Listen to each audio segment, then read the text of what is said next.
ونؤمن به ونتوكل عليه ونعوذ بالله من شرور أنفسنا من يهد الله فلا مضل له ومن يضلله فلا هادي له ونشهد أن لا إله إلا الله وحده لا شريك له ونشهد أن سيدنا وسندنا وطبيب قلوبنا محمد صلى الله تعالى عليه وعلى آله وصحبه وسلم تسليما كثيرا اللهم صل على سيدنا ونبينا وشفينا وحبيبنا ومولانا محمد وآله وأصحابه وبارك وسلم اللهم صل على سيدنا ونبينا وشفينا وحبيبنا ومولانا محمد وآله وأصحابه وبارك وسلم اللهم صل على سيدنا ونبينا وشفينا وحبيبنا ومولانا محمد وآله وأصحابه وبارك وسلم بلغ العلا بكماله كشف الدجى بجماله حسنت جميع خصاله صلوا عليه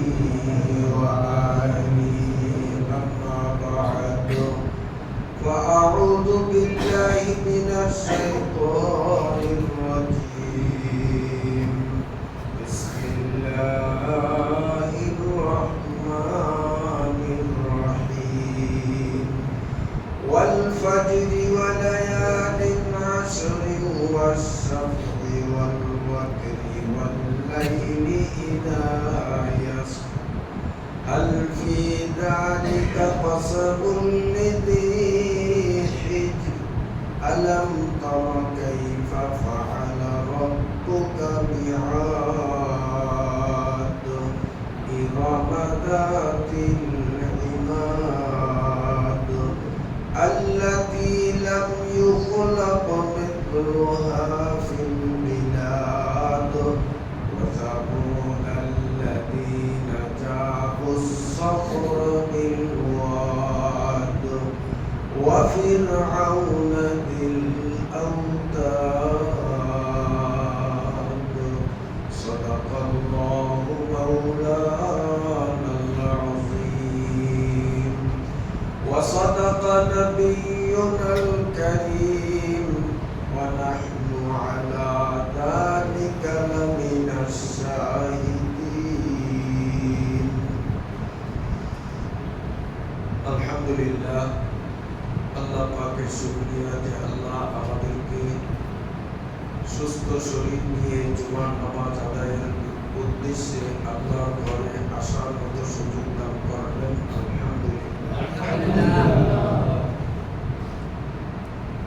পবিত্র কোরআনুল কারীমের মোট সূরার সংখ্যা 114 আমরা সূরা নাস থেকে উল্টোভাবে উপরের দিকে ধারাবাহিকভাবে এক সূরার পর এক সূরা আলোচনা করতে করতে 89 নং সূরায় এসে পৌঁছেছি। আজ 89 নম্বর সূরার প্রথম ছোট্ট 10টি আয়াতে কারিমা তিলাওয়াত করা। সূরাটির নাম সূরাতু আল ফজর। পবিত্র ভূমি মক্কা নগরীতে নবী সাল্লাল্লাহু আলাইহি ওয়াসাল্লামের হিজরতের পূর্বে নাযিল হয়েছে। সূরাটিতে সর্বমোট আয়াত সংখ্যা 30, রুকুর সংখ্যা হলো 1। আল্লাহ তাআলা সূরার শুরুতে তিনি কয়েকটি গুরুত্বপূর্ণ জিনিসের নামে শপথ করে একটি গুরুত্বপূর্ণ বিষয় জাতির সামনে উপস্থাপন করতেছেন। আল্লাহ পাক প্রথমেই কসম করলেন ফজরে, যেহেতু 5 ওয়াক্ত নামাজের মধ্যে ফজরের নামাজ অতীব গুরুত্বপূর্ণ তুলনামূলকভাবে। হাদিস শরীফে বর্ণিত আছে, যে ব্যক্তি ঈশার নামাজ জামাতের সাথে আদায় করলো, আবার ফজরের নামাজও জামাতের সাথে আদায় করলো, সে যেন পুরা রাত্রি বিনিদ্রভাবে জাগ্রত অবস্থায় আল্লাহর ইবাদত করে। ঘুমিয়েও ইবাদতের সওয়াব পাওয়া যায়। তো আল্লাহ প্রথমেই ফজরের কসম করে বলেন, ওয়াল ফাজর, ফজরের কসম, ওয়ালায়ালিন আশর, এবং 10টি রাতের কসম। এই 10টি রাত বলতে অধিকাংশ মুফাসসিরদের অভিমত জিলহজ চাঁদের প্রথম 10 রাত। কারণ জিলহজ মাসের প্রথম 10 দিন 10 রাত আল্লাহ পাকের কাছে খুব গুরুত্বপূর্ণ। প্রতিদিন 1 বৎসর নফল ইবাদতের সমপরিমাণ। এরপরে আল্লাহ 3 নম্বরে কসম করেন, ওয়াশ-শাফঈ ওয়াল ওয়াতর, জোর বিজোরের কসম। শাফউন অর্থ জোর, ভিতরের অর্থ বেজোর। এখন জোর আর বেজোর এই দুটার নামে কসম করলেন। জোর বলতে সমগ্র সৃষ্টি উদ্দেশ্য, কারণ আল্লাহ তাআলা এই পৃথিবীতে যা কিছু সৃষ্টি করেছেন সবগুলি জোড়া জোড়া, অর্থাৎ প্রতিপক্ষ আছে। দিন তার প্রতিপক্ষরা সবল, তার প্রতিপক্ষ দুর্বল।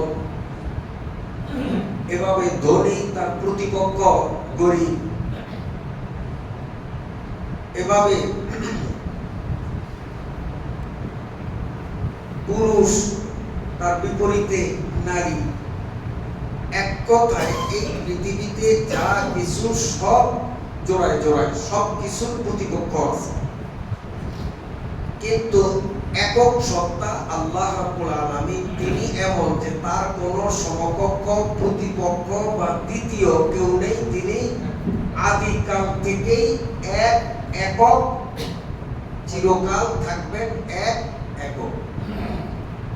কাজেই আশ-শাফঈর দ্বারা সৃষ্টি উদ্দেশ্য, আর ভিতরের দ্বারা আল্লাহ তাআলার ব্যক্তি সত্তা উদ্দেশ্য। আল্লাহ সকল সৃষ্টির কসম করলেন, নিজের ব্যক্তি সত্তারও কসম করলেন। এরপরে ওয়াল্লাইলি ইযা ইয়াসর, কসম রাতের যে চলে যায়, চলমান রাতের কসম। আল ফি যালিকা কাসামুন লিযি হিজর, আল্লাহ বলেন এই যে কয়টা জিনিসের নাম নিয়ে আমি কসম করলাম, জ্ঞানীদের কাছে প্রতিটা জিনিসই নিশ্চয়ই গুরুত্বপূর্ণ। এগুলোর প্রত্যেকটার মধ্যে গভীরভাবে লক্ষ্য করলে আল্লাহ পাকের নিপুণ কুদরতের পরিচয় পাওয়া যায়। আল্লাহ কসমের গুরুত্বের দিকে ইঙ্গিত করার পর এবার কসমের পরে মূল বক্তব্য শুরু করে বলেন, আলাম তারা কাইফা ফাআলা রাব্বুকা বিআদ ইরম যাতিল ইমাদ আল্লাতী লাম ইউখলাক মিথলুহা ফিল বিলাদ। আল্লাহ বলেন, হে নবী, আপনি নিশ্চয়ই জানেন আপনার প্রভু আদ জাতির সাথে কি আচরণ করছেন। ইরামা আদ জাতিদের আরেক নাম হলো ইরাম জাতি। আল ইমাদ, এরা হলো খাম্বার মতো। বিদ্যুতের খাম্বা যেমন মজবুত লম্বা, এই আদ জাতির প্রতিটি সদস্য মানুষগুলো খাম্বার মতো লম্বা ছিল এবং মজবুত ছিল, শক্তি ছিল। আল্লাহ বলেন, এত বিশাল দেহের অধিকারী, শক্তি সম্পন্ন মানুষগুলো যখন আমার অবাধ্যতায় সীমালঙ্ঘন করেছে, আমি তাদেরকে আযাব দিয়ে কিভাবে পৃথিবীর থেকে নিস্তনাবুদ করে দিলাম, নিশ্চয়ই এই বিষয়টি আপনার জানা আছে। আল্লাহ নবীকে বলেন, আল্লাতী লাম ইউখলাক মিথলুহা ফিল বিলাদ। আল্লাহ বলেন, এই আদ জাতি বা ইরাম জাতিদের মতো এত বড় দেহ বিশিষ্ট এবং শক্তি সম্পন্ন জাতি পৃথিবীর কোন দেশে আমি তৈরি করিনি। এরাই গোটা পৃথিবীর মধ্যে উল্লেখযোগ্য আদ জাতি, যারা দেহের আকৃতি এবং বলে ছিল অতুলনীয়। এত শক্তি থাকা সত্ত্বেও আল্লাহ রাব্বুল আলামিন তাদেরকে সাইজ করতে সময় লাগে নাই। আল্লাহ এমন প্রবল বাতাস প্রবাহিত করে দিলেন, যে বাতাসে তাদের ঘর বাড়ি সবকিছু তছনছ করেছে। এত শক্তিশালী বলিয়ান মানুষগুলোকেও সেই বাতাস এভাবে নিস্তনাবুদ করে দিয়েছে, সমূলে ফিনিশ করে দিয়েছে। وَثَمُودَ الَّذِينَ جَابُوا الصَّخْرَ بِالْوَادِ। আল্লাহ বলেন, ও নবী, নিশ্চয়ই আপনি জানেন আপনার প্রভু সামুদ জাতির সাথেও কি আচরণ করছে। সামুদ জাতি, এরা কর্ম নিপুণতায় পৃথিবীর মধ্যে শ্রেষ্ঠ ছিল তখনকার বিশ্বে। তারা ঘর নির্মাণ করত, যা মুসখরা বিলওয়াদ, মরুভূমিতে বড় বড় পাথরের যে পাহাড়, এই পাথর খোদাই করে খনন করে সেখানে তারা স্থায়ী বসবাসের ঘর বানাতো। তো পাথর খনন করে ঘর নির্মাণ করা অনেক বুদ্ধিমত্তার কাজ এবং শক্তিরও ব্যাপার। আল্লাহ বলেন, এত নিপুণ বুদ্ধি সম্পন্ন শক্তিশালী সামুদ জাতির সাথেও আমি কি আচরণ করেছি, আপনি নিশ্চয়ই তা জানেন। অফিরআউনা দিল আউতাদ। হে নবী, আপনি নিশ্চয়ই আরো জানেন ফিরআউনের সাথে আমি কি আচরণ করেছি। জিল আউতাদ, যে ফিরআউন ছিল গজালওয়ালা। জিল আউতাদ অর্থ গজালওয়ালা। গজালওয়ালা ফিরআউনের সাথে আমি কি আচরণ করলাম। এখন গজালওয়ালা এই শব্দের অর্থ কি, এতে কি বোঝানো হলো? কেউ কেউ বলেন যে তখনকার দিনের মানুষ গাছের লতা পাতা দিয়ে কোন রকম ঝুপড়ি বানিয়ে বসবাস করত। ভালো শক্ত মজবুত ঘর বানাবার সক্ষমতা অনেকেরই ছিল না, কিন্তু ফেরাউন তার বসবাসের ঘর নির্মাণ করেছে গজাল মেরে, অর্থাৎ শক্ত করে। তাহলে তখনকার বিশ্বের সবচেয়ে উন্নত মানের ঘরে বসবাসকারী ফেরাউনের শেষ পরিণতি আমি কি করেছি, নিশ্চয়ই আপনি তা জানেন। কোন কোন তাফসীরবিদগণ বলেন যে ফেরাউনকে গজালওয়ালা বলার পিছনে ভিন্ন কারণ রয়েছে। সে কারণ, যারা ফেরাউনকে খোদা স্বীকৃতি দিত না, ফেরাউনকে সিজদা করত না, ফেরাউনকে বাদে আসল আল্লাহর প্রতি বিশ্বাস স্থাপন করত, সেই মানুষগুলাকে সাজা দেওয়ার জন্য তক্তার উপর লম্বালম্বি ভাবে শুয়ে তার হাতে পায়ে বুকে বড় বড় গজাল পুঁতা হতো। এই জন্য ফেরাউনকে বলা হয়েছে জিল আউতা, গজালওয়ালা ফেরাউন, যে মানুষকে গজাল মেরে সাজা দিত। এই ফেরাউনের বাবরসির নাম ছিল হিজকিল।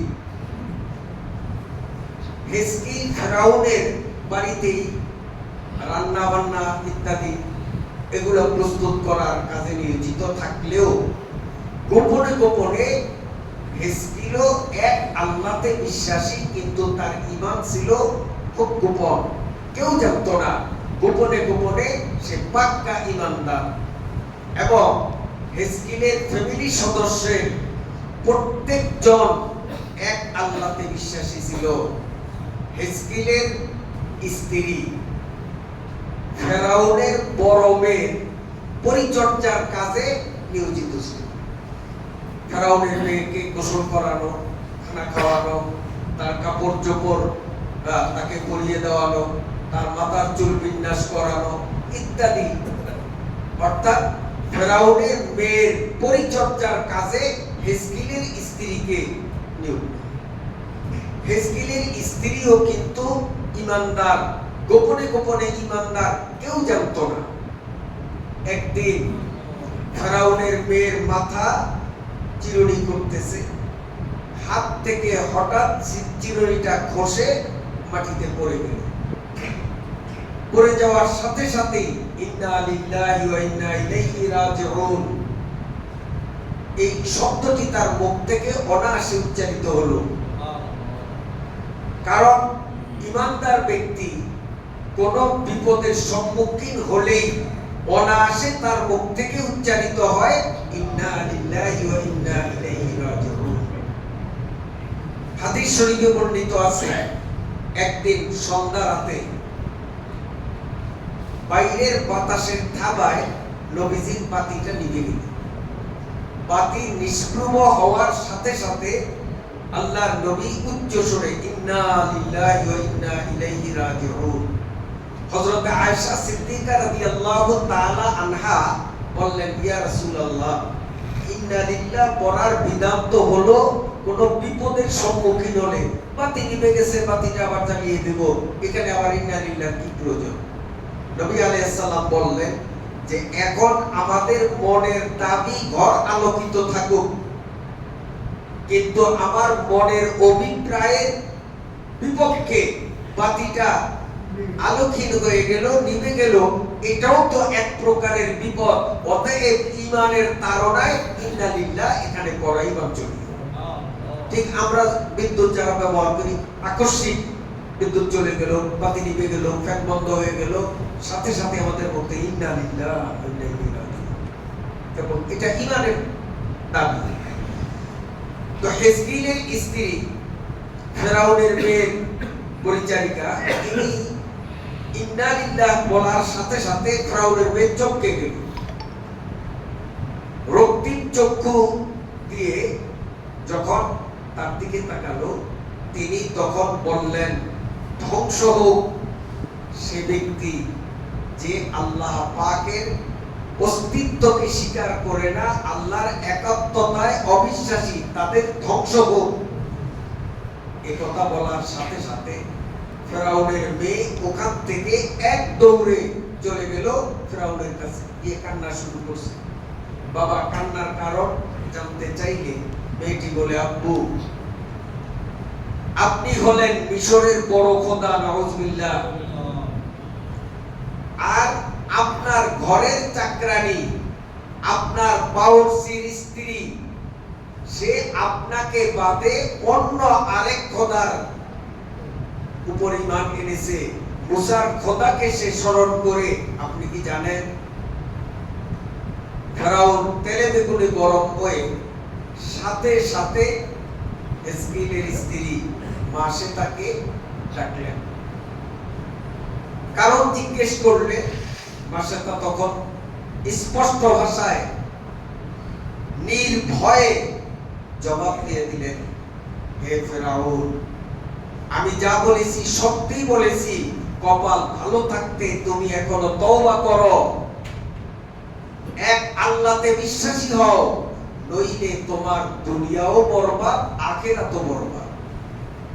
এই কথা বলার সাথে সাথে ফেরাউন মাসেতাকে প্রাণনাশের হুমকি দিলে মাসেতাও উচ্চ কণ্ঠে প্রতি উত্তর করলেন, তুমি 70 বছর যাবত যদি আমাকে সাজা দাও, এখানে 70 মানে আধিক্য বোঝানোর জন্য, তুমি 70 বছর যদি আমাকে অব্যাহত গতিতে সাজা দাও, তারপরেও আমি বলবো এক আল্লাহতে ঈমান আনার বিকল্প অন্য কোন পথ মুক্তির পথ নেই।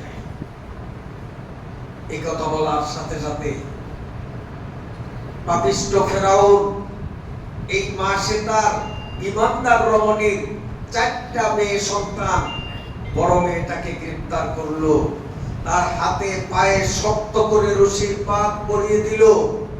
এরপরে বড় একটি চুলার উপরে বড় একটি পাত্র তৈল ভর্তি করে রেখে আগুন প্রজ্বলিত করা হয়। আগুনের উত্তাপে তৈলগুলো যখন ফুটন্ত রূপ নেয়,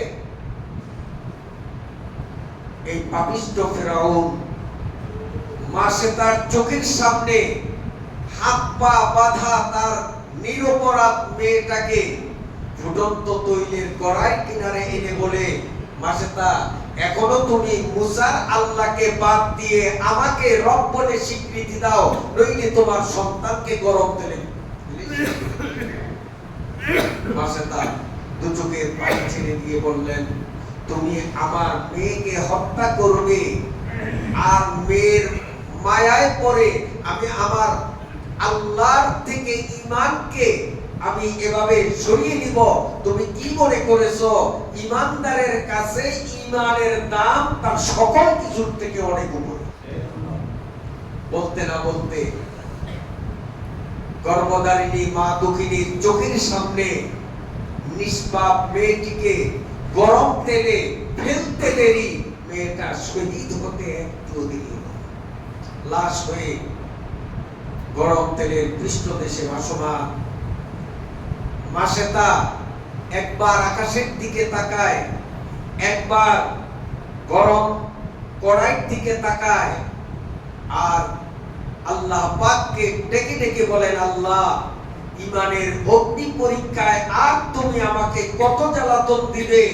আমিও তোমার সাথে ফাইনাল ঘোষণা দিলাম, যতই আযাব, যতই বিপদ, যতই মুসিবত আসুক না কেন, আমার হুঁশ থাকতে এক মুহূর্ত কালের জন্য আমি তোমাকে ছাড়ব না। সুবহানাল্লাহ। পালাক্রমে দ্বিতীয়, তৃতীয়, চতুর্থ দুটিটা মেয়ে মায়ের সামনে তেলের পৃষ্ঠে ভাসমান লাশ হয়ে ভাসতেছে, ভাজা মাছের মতো ভাসতেছে। মা দুঃখিনী কড়াইয়ের দিকে তাকায়, আসমানের দিকে তাকায় আর কান্নাকাটি করে, কিন্তু কিছুতেই তার ঈমান মোটেও ঝুঁকল না, বরং ঈমানের উপরে সে আরো অবিচল, আরো অটল, আরো মজবুত, আরো দৃঢ়। এই মাসেতার সবচেয়ে কনিষ্ঠ সন্তান, দুগ্ধপোষ্য ছেলে সন্তান একটি ছিল। এই ছেলেটা এক জায়গায় দূরে ছিটকে পড়ে আছে, দুধের তৃষ্ণায় সে কাতর হয়ে মা মা করে কাঁদছে। বাচ্চাকে এক ফোঁটা দুগ্ধ দান করবেন, মা দুঃখিনী বাচ্চার কাছে যাবেন, সেই শক্তিমত্তা মায়ের শরীরে ছিল না। কারণ ফেরাউন এবং তার মেয়ে এমন অমানবিক ভাবে মাসেতা দৈহিক নির্যাতন করেছে, তাকে এমন ভাবে মেরেছে, মাসেতা শোয়ার থেকে উঠে বাচ্চাকে দুধ দেবে সেই শক্তি তার শরীরে ছিল না। পরিশেষে নিজের বুকটাকে জমিনের সঙ্গে লাগিয়ে হামাগুড়ি দিয়ে গা ঘেঁষাতে ঘেঁষাতে বাচ্চার কাছে গিয়ে বাচ্চাটাকে এইভাবে কোলে জড়িয়ে ধরলেন। অবশ শিশু স্তন্যে মুখ লাগিয়ে যখন চোষণ আরম্ভ করছে, কিন্তু মায়ের অবুঝ মনে প্রবোধ পায় না। তিনি টান দিয়ে বাচ্চাকে দুধের থেকে ছুটিয়ে এভাবে আয়নার মতো সামনে ধরলেন আর আবেগ আপ্লুত কণ্ঠে বলেন, বাবা, দেখ কড়াই থেকে তোর 4টি বোন কিভাবে ভাজা মাছের মতো ডুবুডুবি খায়। এবার এই কড়াইয়ের মধ্যে নরাদম ফেরাউনের হাতে আমার কিংবা তোর পালা আসবে, মায়ের মায়ালু মুখ জীবনে আর দেখবি না। আমি মা হয়েও দুগ্ধপুষ্য সন্তানের চেহারা দেখার সুযোগ আর পাবো না। আমিও তোকে শেষ দেখা দেখি, তুইও আমার শেষ দেখা দেখ। একবার স্তম্ভে মুখ লাগা, আবার আয়নার মতো ধরেন, আর এই কথাগুলো বলতেছেন। এরপরেও পাপিষ্ঠ ফেরাউনের দিলে একটুও মায়ার উদ্রেক হলো না, মন নরম হলো না। এই পাপিষ্ঠ ফেরাউন দুগ্ধপুষ্য বাচ্চাটা মায়ের স্তন্য চষে যখন দুধ খাচ্ছে, ওখান থেকেই মায়ের ক্রোধ থেকে সজোরে টান মেরে বাচ্চাটাকে চিন্তাই করে নিয়ে গেল। তৈলের কড়াই উপরে ধরে বলল, মাদ্রাসা এখনো তুমি ঈমান ছেড়ে দাও, আমাকে খোদা বলে স্বীকৃতি দাও, নইলে তোমার দুধের বাচ্চাকেও আজকে রেহাই দেব না, গরম তেলে তার জীবন লীলা সাঙ্গ করে দেব।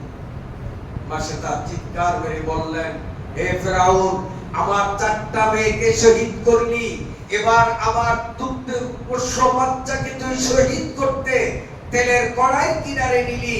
আমি তোকে স্পষ্ট জানিয়ে দেই, আল্লাহ যদি আমাকে লক্ষ সন্তান দিতেন, আর লক্ষ সন্তানকে যদি মায়ের সামনে তুই এইভাবে হত্যা করতি, আমি লক্ষ সন্তানের হত্যার দৃশ্য সহ্য করতে পারলেও এক মুহূর্ত কালের জন্য ঈমান ছেড়ে দেওয়া, আল্লাহকে ভুলে যাওয়া, এটা আমি সহ্য করতে পারবো না। বলতে না বলতে পাপিষ্ঠ ফেরাউন হাত থেকে ছেলেটাকেও গরম তেলে যখন ছুঁড়ে মারলো, তাফসীরের কিতাবে লেখে বাচ্চাটা কড়াইয়ের এই প্রান্ত থেকে ডুব দিয়ে গরম তৈলের অপর প্রান্ত থেকে এভাবে মাথা জাগিয়ে উঠলো, কড়াইয়ের কিনারায় নিতম্বটা পেতে বসলো, আর তার পা দুটি গরম তেলের মধ্যে নাড়াচাড়া করছে, আর স্পষ্ট ভাষায় মাকে সম্বোধন করে ডেকে বলছে, মা তুমি তো অধৈর্য হইও না, বেসবর হইও না, তোমার ঈমানের অগ্নি পরীক্ষায় তুমি কামিয়াব। আল্লাহ রাব্বুল আলামিন তোমার জন্য জান্নাতের মধ্যে যে অকল্পনীয়, অবর্ণনীয়, অভাবনীয় নিয়ামতরাজি বিদ্যমান রেখেছেন, এই ফেরাউনের গরম তেলে ডুব দেওয়ার সাথে সাথে তোমার জান্নাতের সিনারি আল্লাহ রাব্বুল আলামিন আমার চোখের সামনে স্পষ্ট করে দিয়েছেন। সুবহানাল্লাহ। এই পৃথিবীতে দুধ পান করা অবস্থায় 4টা শিশু স্পষ্ট ভাষায় কথা বলেছে, এই 4টার মধ্যে মাসে তার ছেলে হয়। এরপরে সন্তান বলে, মাগো তুমি বড় ধন্য, 5 শহীদের মা কিয়ামতের মাঠে আল্লাহ রাব্বুল আলামিনের দরবারে তোমার পদমর্যাদা অনেক ঊর্ধ্বে। আমিও শহীদ, শহীদরা কোনোদিন মরে না। বাহ্যিকভাবে মানুষ তাদেরকে মৃত ভাবলেও প্রকৃত অর্থে শহীদরা মৃত নয়, তারা জীবিত। এই কথা বলে ওই সন্তান আবার নিজেই তৈলের কড়াইতে পড়ে যায়, আর সেখানে শহীদ হয়ে বন্দের কাতারে শামিল হয়ে যায়। এরপরেও আল্লাহ পাকের এমন কুদরত, দুগ্ধপুষ্য বাচ্চা গরম তেল থেকে নিরাপদে উঠা, এবং ওই অবস্থায় একজন যুবকের মতো বলিষ্ঠ কণ্ঠে বক্তব্য প্রদান, মাকে সান্ত্বনা ও প্রবোধদান ইত্যাদি, এই সমস্ত অলৌকিক কর্মকাণ্ড দেখার পরেও কপাল পোড়া ফেরাউনের মনে মোটেও পরিবর্তন আসলো না। বরং এবার ফেরাউন এই মাসে তাকে একটা শক্ত তক্তার উপর লম্বালম্বি ভাবে শুইয়ে তার 2 হাতে 2 পায়ে বুকের উপরে শক্তভাবে গজাল মেরে হযরতে মাসে তাকে জবাই করে ফেরাউন নিজ হাতে হত্যা করেছে। এজন্য আল্লাহ বলেন, ওয়া ফিরআউনা দিল আউতাদ, ও নবী, এই গজালওয়ালা ফিরাউন কত বড় প্রভাবশালী, কত বড় ক্ষমতাবান, যার সামনে কেউ কিছু বলার মতো শক্তি রাখতো না। সেই ফেরাউনেরও যখন বেলা শেষ, আমি আল্লাহ তাকে কিভাবে সাইজ করেছি নিশ্চয়ই আপনার তা জানা আছে। যত বড় ক্ষমতাধর, যত বড় স্বৈরাচার, যত বড় অন্যায়কারী, যতই শক্তি দেখাক না কেন, আমি আল্লাহ যখন তাকে সাইজ করার সিদ্ধান্ত নিব, আমি আল্লাহর শক্তির সামনে তার সকল শক্তি খর্ব হয়ে যাবে। আল্লাযীনা তাগাউ ফিল বিলাদ,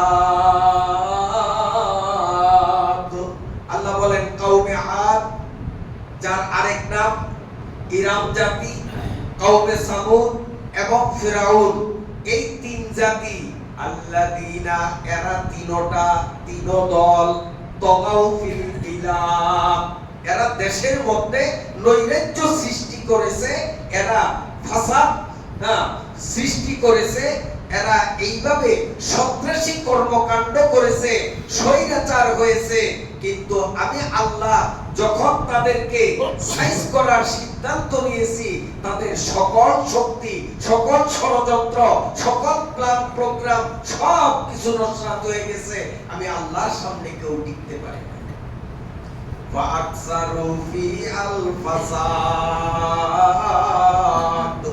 এরা তাদের নিজেদের শক্তি বলে দুনিয়ার মধ্যে ফাসাদ সৃষ্টি করছে, সন্ত্রাসী কর্মকাণ্ড, স্বৈরাচারী কর্মকাণ্ডে তারা দিনে দিনে বেড়ে গেছে।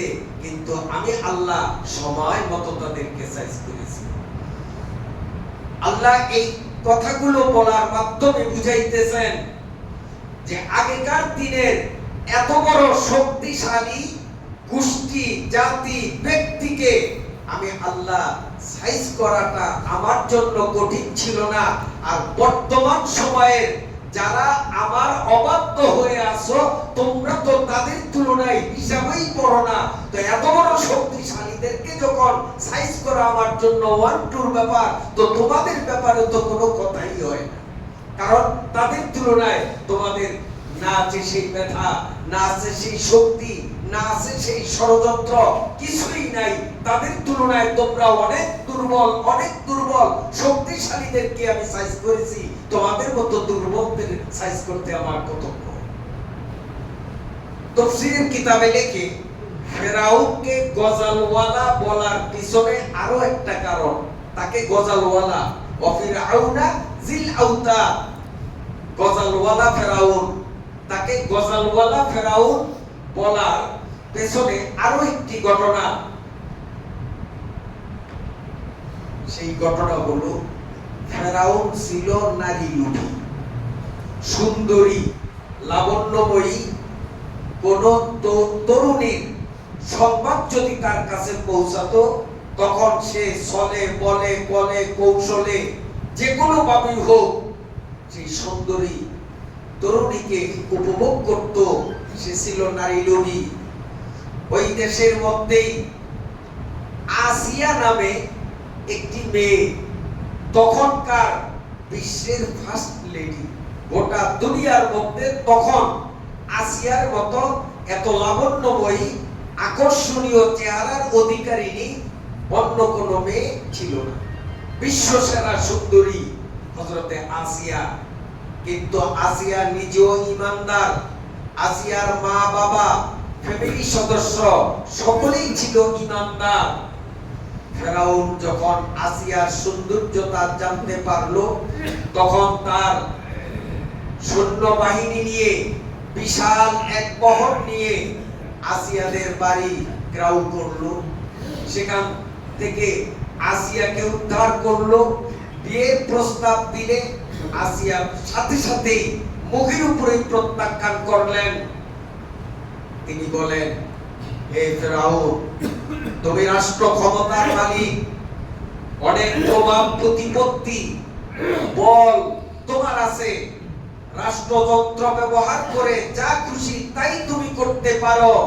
কিন্তু তোমাকেও আমি বলে দিলাম, আমি একজন ঈমানদার, তুমি একজন কাফির, আমি আমার ঈমানকে জলাঞ্জলি দিয়ে তোমার মতো কাফেরের কাছে আমি আমাকে সঁপিয়ে দিতে রাজি।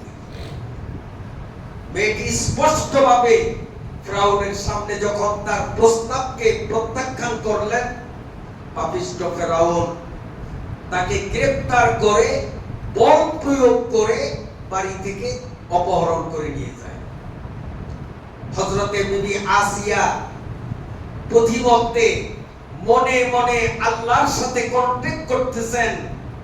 তিনি বলতেছেন, আল্লাহ, আমার হাতে রাষ্ট্র ক্ষমতা নাই, ওর হাতে রাষ্ট্র ক্ষমতা, সে পুলিশ বাহিনী দিয়ে আমাকে গ্রেফতার করেছে, আমি তো দুর্বল, কিন্তু আমি স্বেচ্ছায় তার কাছে যাচ্ছি না, আমাকে বল প্রয়োগ করে নেওয়া হচ্ছে। আমি তোমার রহমতের ভিক্ষা চাই, এই পাপিষ্ঠ ফেরাউন যেন আমার সতীত্বকে খর্ব করতে না পারে, তোমার কুদরত দিয়ে আমার সতীত্বকে ফেরাউনের মতো বিশ্ববিখ্যাত এই ফিতনাকারী কাফের থেকে আমার ইজ্জত তুমি রক্ষা করো। তিনি এইভাবে মনে মনে বলতেছেন। আর ফেরাউন বলতেছে, আসিয়া, তোমার ইজ্জত আমারে দেবে না। এখন কি অবস্থা? আর অল্প সময় যেতে যেতে যখন বাড়িতে গেল, বিশেষ রুমে তাকে আবদ্ধ করা হলো। বিবি আসিয়া সিজদার মধ্যে পড়ে দুচোখের পানি বিসর্জন দিয়ে তখনও তিনি আল্লাহর কাছে দোয়া করতেছেন, আল্লাহ, এই জালিমের হাত থেকে আমার ইজ্জত রক্ষা করো, সেজন্য আমাকে টাচ করতে না পারে। ফেরাউন তখন এই কথাগুলো বিবি আসিয়ার মুখ থেকে শুনে বড্ড হেসে পড়ল, হা হা করে হেসে বলল যে, কি বলছো? এই কথা বলার পর আসিয়াকে ধরল সৎ উদ্দেশ্য নিয়ে, তার সাথে সে তার যৌন খোদা নিবৃত করবে এই উদ্দেশ্যে যখন আসিয়াকে ধরল, কিন্তু সাথে সাথেই আল্লাহ রাব্বুল আলামিনের কুদরতের খেলা, ওয়ালা কুল্লামা আরাদা আইয়ুজামাহা, কুল্লামা আরাদা আইয়ুজামাহা তাকাসসাবাত আরদাহু। ফেরাউন যখন এই যৌন উত্তেজনা প্রশমিত করার লক্ষ্যে বিবি আসিয়াকে টাচ করত, তখন আপাত মস্তক গোটা শরীর থেকে যৌন ক্ষমতা হারিয়ে যেত। সে একটা নির্জীব নিষ্প্রাণ কাঠে পরিণত হয়ে যেত। এই যে নির্জীব কাঠ, এই কাঠের উপরে উলঙ্গ করেও 16 বৎসরের বিশ্ব সুন্দরী মেয়েকে যদি রাখা হয়, তো এই কাঠের মধ্যে কোনো যৌন সুরসুরি আসবে না, এর মধ্যে কোনো অনুভূতির সঞ্চার ঘটবে না। এই পাপিষ্ঠ ফেরাউন বিবি আসিয়ার গায়ে যখনই টাচ করত, তাকাসসাবাত আযাউহু, তার সারা শরীর এই নিষ্প্রাণ কাঠে পরিণত হয়ে যেত, যৌন উত্তেজনা তার মধ্যে থাকতো।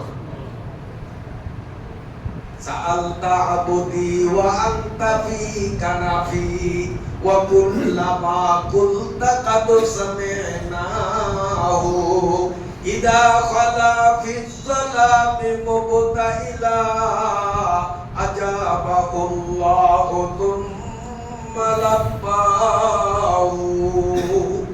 এরপরে পরিণতি কি হলো এবং কোন কথার পরিপ্রেক্ষিতে ফেরাউনকে জিল আওতাদ বা গজালওয়ালা এই নামে ভূষিত করা হলো, আল্লাহ যদি তৌফিক দেন আমরা আগামী জুমাতে আবার সেই শিক্ষণীয় বিষয় নিয়ে আলোকপাত করার আশা ব্যক্ত করে অসমাপ্ত পর্যায়ে আজকের আলোচনা এখানেই আমরা শেষ করলাম।